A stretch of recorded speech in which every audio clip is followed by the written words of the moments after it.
रात बहुत शोरगुल वाली थी। पड़ोसी भी बाहर आ गए। फायर ब्रिगेड के वापस जाने पर वे अपने घर वापस चले गए। उन्होंने आग लगने का कारण भी पूछा तो ताया अबू ने उन्हें बताया कि गलती से सूखे पत्तों पर कहीं से चिंगारी गिर गई, जिससे सूखे पत्तों में आग लग गई।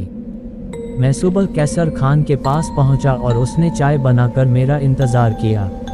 हाँ, कैसर खान, बताओ क्या चल रहा है? मैंने चाय की चुस्कियां लेते हुए कहा और कैसर खान ने मेरी ओर अर्थपूर्ण दृष्टि से देखा। आप ही मालिक हैं, केवल आप ही जानते हैं कि आपने जो किया वह क्यों किया। मुझे क्या कहना चाहिए? मैं अपने कमरे में चला गया। आपको कुछ खास लगा?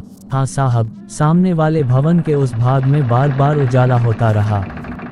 दरवाज़ा खुलता बंद होता रहा। मैंने पूछा कि क्या किसी को देखा गया था? नहीं साहब, पर मुर्शिद ने आपको बताया और मैंने भी यही सोचा। यह इमारत बहुत पुरानी है। महोदय, मुझे नहीं पता कि इस इमारत के बनने से पहले यहाँ क्या था। ऐसी बात उचित नहीं थी। अगर आप मुझसे पूछते तो मैं हाथ जोड़कर आपसे कहता, नहीं साहब, ऐसा मत कीजिए। प्रतिद्वंद्विता शुरू होती है। कैसर खां संभल कर बोल रहा था। मैंने एक गहरी सांस ली और चुपचाप चाय की चुस्की ली। बेचारे कैसर खान, और क्या कहें। मैंने उसके साथ काफ़ी समय बिताया और उसके बाद हमीदा ने बताया कि नाश्ता चल रहा है।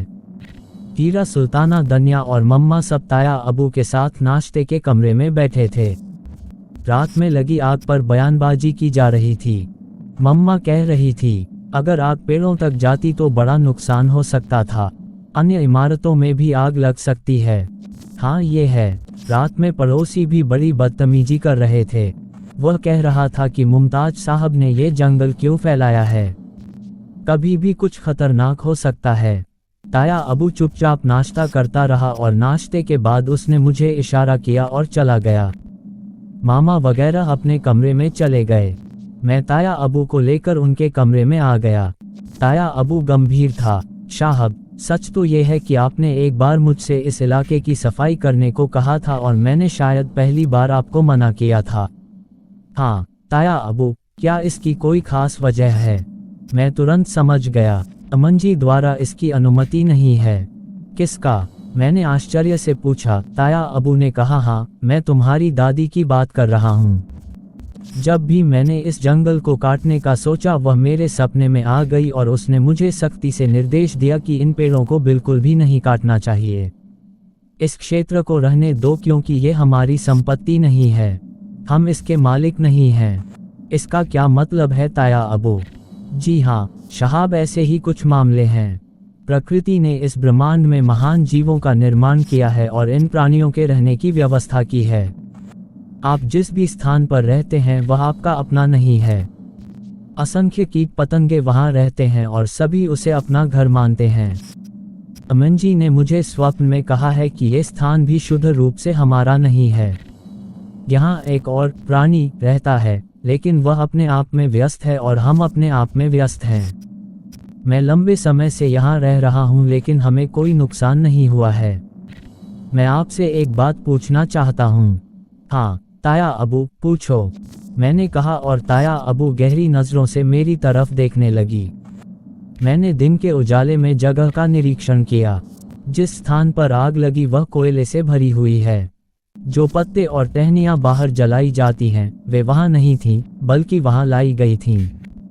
इसके अतिरिक्त कुछ चिन्ह ऐसे भी मिले हैं जैसे कि उस स्थान की सफाई कर ली गई हो और टूटे हुए खंडहरों के चारों ओर पत्ते एकत्र कर लिए गए हों। क्या तुमने ये किया? नहीं ताया अबू, मैं क्यों करूं? मैंने पहले ही तय कर लिया था कि अगर इस मामले में मुझ पर कोई शक होगा तो मैं इनकार कर दूंगा। मैं इसे किसी भी तरह से स्वीकार नहीं कर सकता था। ताया अबू ने तुरंत मेरी बात पर विश्वास किया और कहा, जहीर हुसैन ने क्या खुलासा किया है? क्या इस संबंध में कोई प्रगति हुई है? यह अभी तक नहीं हुआ है।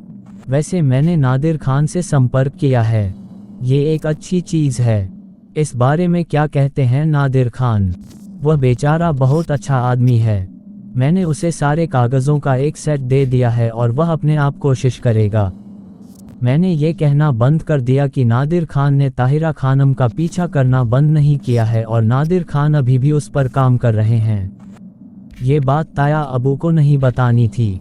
ताया अबू से बातें करती रही। उन्होंने कहा कि आप पहले इस महिला हुमा खातून से मिलिए। वह किस प्रकार की महिला है और आपके प्रति उसका दृष्टिकोण क्या है, थोड़ा और पता चलेगा। ठीक है ताया अबू, मैं नादिर खान से मिलता हूँ। और नादिर खान से मिलने के बाद मैंने प्रस्ताव रखा कि हम हुमा खातून से क्यों न मिलें। नादिर खान सर, मैं जानता हूँ कि आपने अपने दम पर ईमानदारी से काम शुरू किया होगा, लेकिन ऐसे ही क्योंकि मेरा दिमाग हमेशा इन्हीं उलझनों में रहता है, मैंने सोचा कि मुझे तुमसे मिलना चाहिए।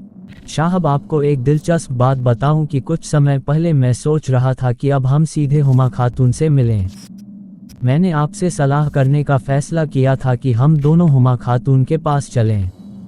मैं तुम्हारे साथ पुलिस की वर्दी में नहीं जाऊंगा। तुम जैसे हो उससे मिलो और मुझे अपना मित्र बताओ। ठीक, हमने फैसला किया और उसके बाद नादिर खान थाने से उठे और हम उनके घर की ओर चल पड़े। नादिर खान की बेगम भी बहुत अच्छे व्यवहार वाली थीं। उसने मुझसे पूछा कि सब कैसे थे।